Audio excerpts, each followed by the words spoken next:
In the soil of the old country lies a fear older than the mountains, older than death itself.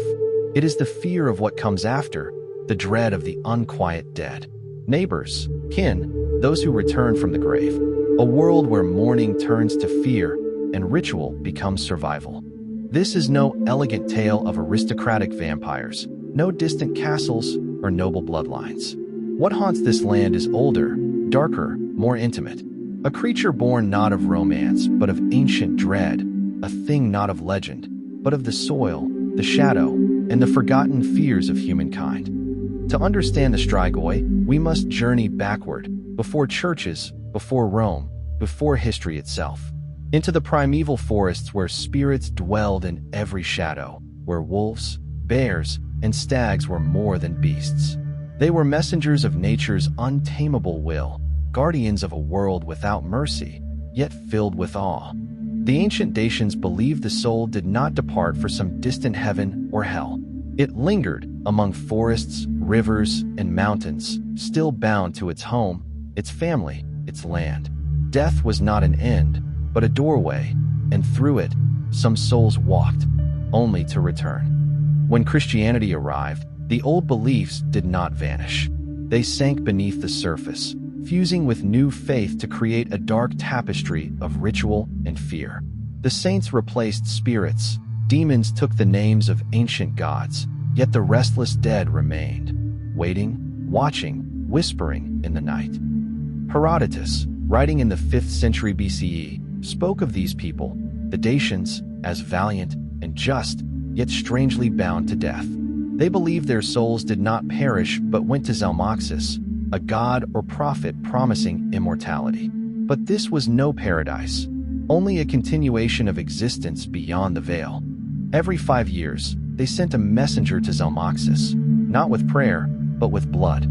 A volunteer was cast upon sharpened spears, his death carrying the people's pleas to their god. A brutal rite, a faith where death was not an end but a violent bridge to the divine. This belief, that death is not a final journey but a transformation, lingered through centuries. Christianity could not erase it. It became the soil from which the legend of the Strigoi would grow, a belief that the dead could rise, not in glory, but in hunger, rage, and unholy memory. In Romanian villages, destiny could be sealed at birth.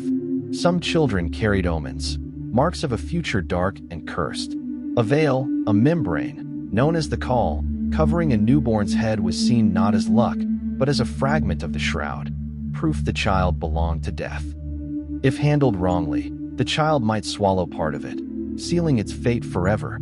Some cauls were burned, others kept as talismans. But the child grew under a shadow, feared as one who might return after death, not to bless their family, but to curse them as a Strigoi. The number 7 held terrible power. A 7th son, born of 7 sons, was thought to walk with 2 souls, one human, one animal. Such a child might heal or foresee the future, yet was cursed.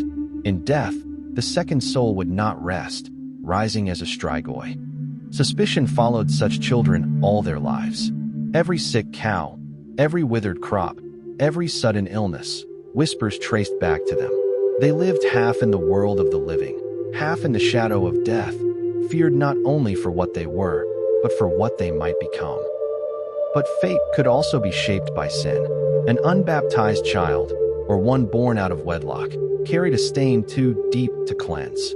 Their souls were thought vulnerable, wandering, unable to find peace. To the village, they were marked, destined for the restless hunger of the Strigoi. The living Strigoi were feared as much as the dead. They were neighbors, kin, witches, and warlocks among the living.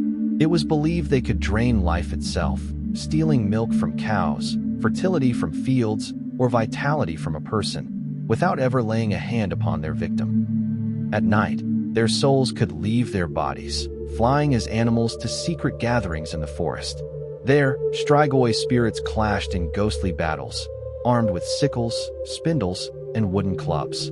It was believed these spectral wars decided the fate of the village, harvest or famine, prosperity or ruin.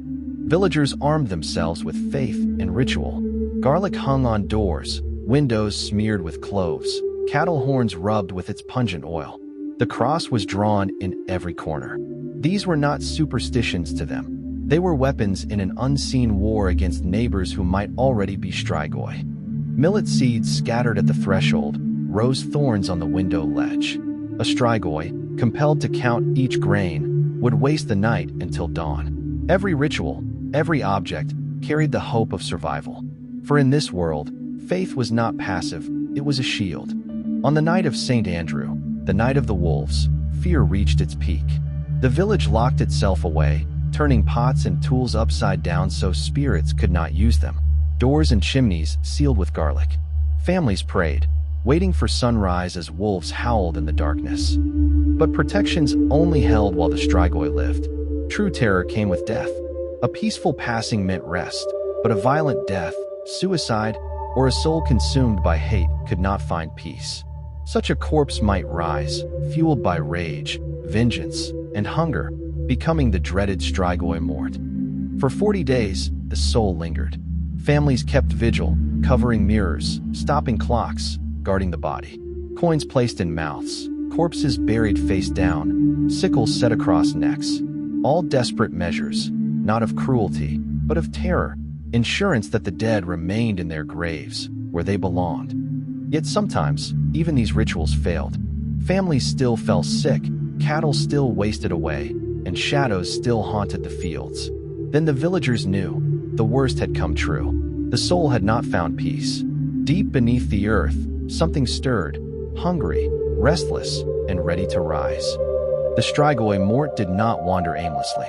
It returned first to its home, slipping through cracks, chimneys, and keyholes. A silent shadow standing at the foot of familiar beds.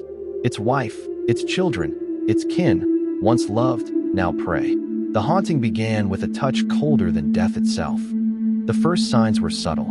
A weight on the chest at night, breath stolen in sleep, a bruise without cause. By dawn, the victim woke weak, pale, and chilled to the bone. What seemed like illness was the mark of the Strigoi, feeding on life, one breath at a time. Illness spread like fire, families wasting away. Crops withered, livestock died.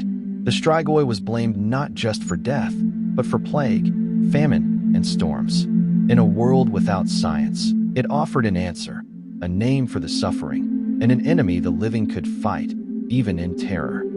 The Strigoi was no elegant vampire of fiction. It was a shadow born of ancient belief, of forests and spirits, of sins and sorrow, of the fragile line between life and death. It was the monster closest to home, the neighbor, the kin, the soul that refused to rest. The tale of the Strigoi is but one of countless shadows that haunt our forgotten past. If you wish to uncover more legends, secrets, and mysteries hidden in time, join us. Subscribe now, and step with us into the dark corridors of history, where truth and myth intertwine.